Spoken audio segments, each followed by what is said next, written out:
Next comic coming up to the stage is he's a very, very, very talented gentleman. Spectacular, uncanny, and other words that describe comic book titles. Everybody give it up for Mr. Scott Seiss! Woo!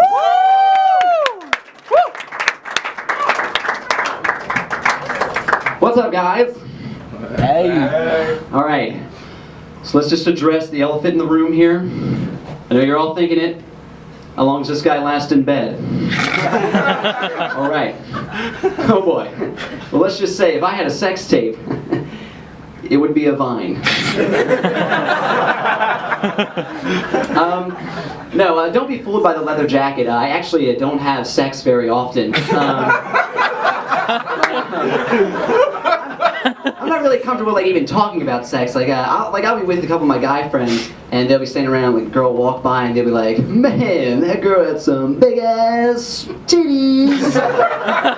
And they'll do that. I added that, but you see the hesitance and where I said titties right there. Like that's such an aggressive word to me. I don't know what to call them. I just say those. I'm like, yeah, those were good. That was some good those. Oh, yeah. I don't know what to call them. I don't want to say boobs because I'm not on rocket power.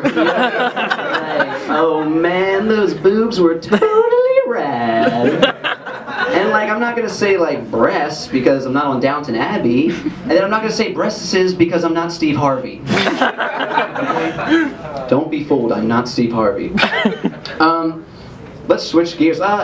You guys notice that in our society right now, it is less surprising when someone doesn't have health insurance than when someone doesn't have a Netflix account? Isn't that weird? If someone was like, yeah, I don't have health insurance, it's oh, well, none of us do. We couldn't figure out the website. I don't know what the hell you're talking about. But then if someone's like, oh, I don't have Netflix, everyone's like, oh my god, what? You've never seen House of Cards? What are you going to do if you're sick and you need to watch 3 seasons of a TV show in one day? Are you too old to be on your parents' Netflix account? It's a healthcare joke. I watch a lot of horror movies on Netflix. Does anyone else feel like every horror movie can be solved by just one guy in the back going, "Hey, why don't we all just fucking leave?" Literally, the answer to every single one. If you guys haven't seen it, Amityville Horror, it's about a family that moves into a house, and then Satan possesses this house for some reason. Like Satan lost them in a bidding war or something. Now he's pissed. But in the first scene, someone walks into the house. It's a wife. She's in the kitchen. She flips on the sink, and blood just starts pouring out of the sink, and she goes, "Huh?" And she looks away, and when she looks back, it's just water, and she goes, "Probably nothing." What the fuck are you talking about? Something is happening to your sink. If I saw anything coming out of my sink that wasn't water, I would get the fuck out. If I woke up one day, I was like, and then went into the bathroom to get ready. I flick on the sink, I'm like, whoa, Skittles! We gotta get the fuck out of here! Grab a handful, let's go!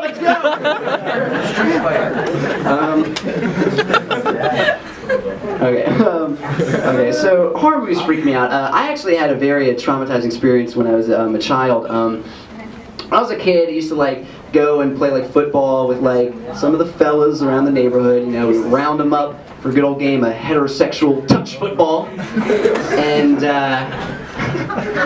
I would. So we would play in this field, and there was always this stray dog that would just kind of hang around the field. And one day, my buddy was tossing me a pass. I catch it in the end zone just like this, and then I fall to the ground. And then as I'm getting back up, from the corner of my eye, I can see 2 giant dog paws coming over top of my shoulders and then pushing my face into the dirt. And then the dog proceeds to mount me and then just start have at it, it would just start fucking the shit out of me. And I don't know I'm looking at my friends can you see back there? Do you know what's happening? I can't see. And they're standing mouths agape. And what I basically realized is I was underage, I was on a football field, and we were dealing with the Jerry Sandusky of dogs. That's what I was fighting off. Okay? And that's not even the worst part. Like, that's not even the worst part. If that dog's Jerry Sandusky, my friends are the Joe Paternos, okay? Because they did nothing. They didn't tell anyone, they just watched, they were like, well, we didn't see shit today, like, what's going on? It was hard, but like eventually like I wrestled away, you know what I mean? Like some people have called me a hero, but I don't see it that way. Okay, I'll just close with this, y'all. So my dad is kind of like really big into like protecting our family, like he's big into like buying guns and stuff like that to shoot intruders. And but now he's talking about buying swords instead of guns, because he's like, well, you never hear about the government banning swords. Like, well, you never hear about the government banning dildos either, but we're not stockpiling those in the basement. Aren't we? Are we? And he goes, well, that's because you can't use a dildo to protect yourself. Whoa, I beg to differ, okay? Because if I saw someone running at me with a giant wavy dildo, I'd be twice as scared than if they were carrying a sword. Like the dildo, I mean, the sword like probably hasn't been up that man's ass. The sword, no. The dildo, we don't know. And he can't be sure. Like he might have unsheathed it from his ass.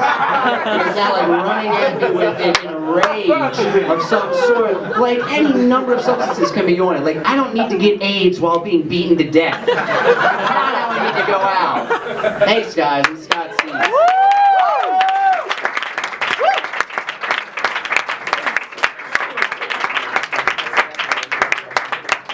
Give it for Scott Seiss, everybody! Hit him up. He does host sex toy parties if you guys want to hit him up at all. Lubricants and all.